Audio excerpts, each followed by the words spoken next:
ఇంతకు ముందే సిట్ నోటీసులు ఇచ్చినారని చెప్పి మీడియాలో వస్తూ ఉంది. ఈ కాంగ్రెస్ ప్రభుత్వం వచ్చిన ఈ 2 సంవత్సరాల్లో 2 నెలల్లో ఇట్లాంటి లొటపీస్ కేసులు అందులో కేటీఆర్ గారు కానీ హరీష్ రావు గారు కానీ అసలే భయపడరు. తెలంగాణ ఉద్యమం నుంచి వచ్చినటువంటి నాయకులు కేసీఆర్ గారి నాయకత్వంలో తెలంగాణ రాష్ట్రం గురించి పోరాటం చేసి పోరాట యోధులుగా నిలబడినటువంటి నాయకులు కేటీఆర్ గారు, హరీష్ రావు గారు. ఇన్ని సిట్ నోటీసులతోటి నీకే నష్టం కానీ వీళ్ళు ఏం ఒరిగేది బీఆర్ఎస్ పార్టీ కానీ మా నాయకులకు కానీ ఏం ఒరిగేది. ఇది ఓన్లీ డైవర్షన్ పాలిటిక్స్ లో భాగమే.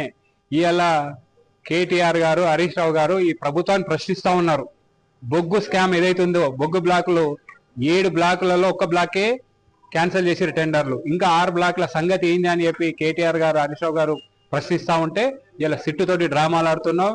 కాంగ్రెస్ ప్రభుత్వానికి హెచ్చరిస్తున్నాం. నువ్వు ఎన్ని డ్రామాలు చేసినా ఏది చేసినా మేము నువ్వు ఎక్కడైతే స్కామ్లు ఉన్నాయో ఎప్పటికప్పుడు ఎండగడతానే ఉంటాం. ఇంకా రెచ్చిపోయి డబుల్ దాంతో ఇంకా ఉత్సవంతో పనిచేస్తాం. కానీ నీ సిట్ నోటీసులు ఏం చేయాయి కేటీఆర్ గారు, హరీష్ రావు గారు ఏం భయపడరని చెప్పి తెలియస్తాం. ముఖ్యమంత్రి హోదాలో ఉన్నటువంటి రేవంత్ రెడ్డి గారు తెలంగాణ రాష్ట్ర పరువు తీస్తా ఉన్నారు. ప్రతిపక్ష పార్టీల నాయకులకు పగబట్టి కక్ష సాధింపు చర్యలో భాగంగా మొన్న మాజీ మంత్రి వర్యులు హరీష్ రావు గారిని సిట్ నోటీసులు పంపించి విచారణ చేయడం జరిగింది.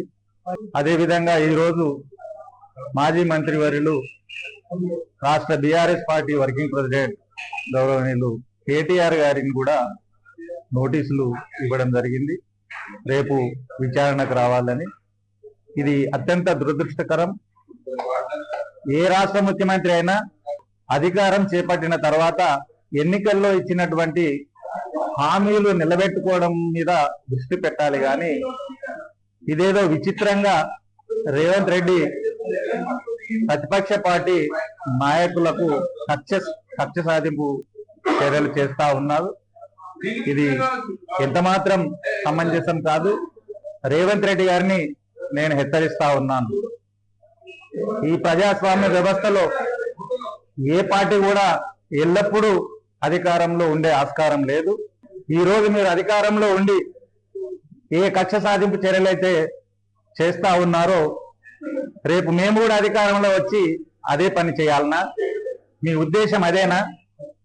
ఒక్కసారి అదే అయితే మీరు ఎన్ని కేసులు పెడతారో పెట్టుకోండి, ఎన్ని విచారణలు చేస్తారో చేయండి. చివరికి నిజమేంటో ప్రజలు గ్రహిస్తారు. అంతిమంగా ప్రజలు ఇచ్చే తీర్పుకు మీరు కూడా బలి కావాల్సి వస్తుందనే విషయాన్ని ఈ సందర్భంగా రేవంత్ రెడ్డి గారిని హెచ్చరిస్తూ, ఇకనైనా గౌరవ కేటీఆర్ గారిని, గౌరవ హరీష్ రావు గారిని విచారణ పేరిట నోటీసులు ఇవ్వకుండా జాగ్రత్త పడాలని రేవంత్ రెడ్డి గారిని నేను హెచ్చరిస్తా ఉన్నాను. జై తెలంగాణ.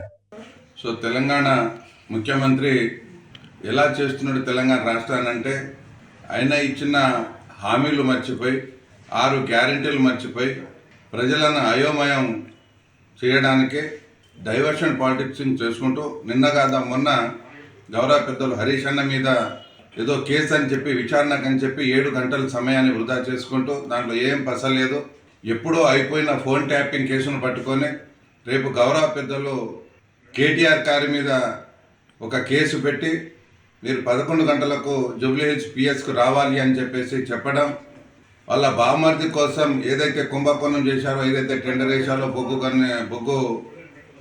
దాని మీద ఆ స్కామ్ నుంచి ఎలా తప్పించాలని చెప్పి డైవర్షన్ పాలిటిక్స్ చెప్తూ ఏదో ఒకటి ఎప్పుడో అయిపోయిన కేసును మళ్ళీ రీఓపెన్ చేసుకుంటా ప్రజలను మోసం చేసుకుంటూ ఇంకా ఎన్ని రోజులు మోసం చేస్తుందో కాంగ్రెస్ పార్టీ అర్థం కాదు. ఇక్కడ లేకుండా దావీస్కి వెళ్ళి అక్కడి నుంచి నేనేదో పొడుస్తున్నా అన్నట్టుగా చేసుకుంటూ దీనికి అధికారులు కూడా కనీసం చూడాలి ఏముంది ఏం లేదు అనేది. గతంలో కూడా కేటీఆర్ గారి మీద కేసులు అని చెప్పేసి ఏసీబీ వాళ్లకు ఇవన్నీ చేసినారు. ఏం చేసినారు అని మీ అందరికీ అర్థమైంది. మళ్ళీ ఈ లోటపీస్ కేసును పట్టుకొని దాన్ని ఏదో కోడిగుడ్డు మీద ఈకలు పీకుదామని ప్రయత్నం చేస్తున్నారు. దయచేసి సీఎం గారు మీరు కానీ మీ అధికారులు కానీ మీరు ప్రజల గురించి ఆలోచన చేయండి. ప్రజలకు మీరు ఏదైతే హామీలు ఇచ్చారో 420 హామీలు ఇచ్చారో, ఏదైతే గ్యారంటీలు ఇచ్చారో 6 గ్యారంటీలు ఇచ్చారో ప్రజల గురించి ఆలోచించండి. రాష్ట్ర అభివృద్ధి గురించి ఆలోచన అదే పక్కకు పెట్టేసి మీరు ఓన్లీ కేవలం కక్ష సాధింపు చర్యతోటి మొన్న హరీష్ రావు గారి పైన, రేపు కేటీఆర్ గారి మీద ఎవరు మాట్లాడితే వాళ్ళ మీద కేసులు పెట్టడం, భయప్రాంతాలకు గురి చేయడం ఇది మంచి పద్ధతి కాదు. రాబోయే రోజులల్లో దీనికి తప్పకుండా మూల్యం చెల్లించుకోవాల్సిన బాధ్యత కాంగ్రెస్ పార్టీ పైన ఉంది. దీనికి మూల్యం చెల్లించుకుంటారు తప్పకుండా. కాంగ్రెస్ ప్రభుత్వం కేటీఆర్ గారిని సిట్ విచారణకు రమ్మని ఫోన్ ట్యాపింగ్ కేసులో మరి పిలవడం జరిగింది. దీన్ని తీవ్రంగా ఖండిస్తూ ఉన్నాను. రేవంత్ రెడ్డి గారి ప్రభుత్వం 2 సంవత్సరాలలో పూర్తిగా ప్రజల లోపల మరి విశ్వాసాన్ని కోల్పోయి ఎంతసేపు ప్రతిపక్షాలను నిర్మూలించి కాలాన్ని గడపాలని ఏదైతే చూస్తూ ఉన్నారో దాన్ని తీవ్రంగా ప్రజలందరూ కూడా ఖండిస్తూ ఉన్నారు. భారతదేశంలో రికాల్ ఒకవేళ సిస్టమ్ ఉంటే మీ ప్రభుత్వాన్ని ప్రజలే ఇప్పటికీ రోడ్డు మీదకి వచ్చి దింపేవాళ్ళు. మీరు అది గమనించండి. కేటీఆర్ గారికి యావత్ రాష్ట్రం అండగా ఉన్నది, బీఆర్ఎస్ పార్టీ మద్దతు ఉన్నది. నువ్వు ఏమీ చేయలేవు, ఇబ్బంది కూడా అయ్యే ఆస్కారం ఏం లేదు. అయినా కూడా నువ్వు పైచాచికి ఆనందం పొందుతా ఉన్నావు. ఇప్పటికైనా మానుకొని 6 గ్యారంటీలు ఏదైతే నువ్వు నెరవేరుస్తా అని చెప్పినావో 100 రోజులలో దాని మీద దృష్టి పెట్టాలి. కేటీఆర్ గారికి 100కు 100% నేను మద్దతుగా వారికి అండగా మంత్రి నియోజకవర్గ ప్రజలు బీఆర్ఎస్ పార్టీ ఉంటుందని తెలియజేస్తా ఉన్నాను.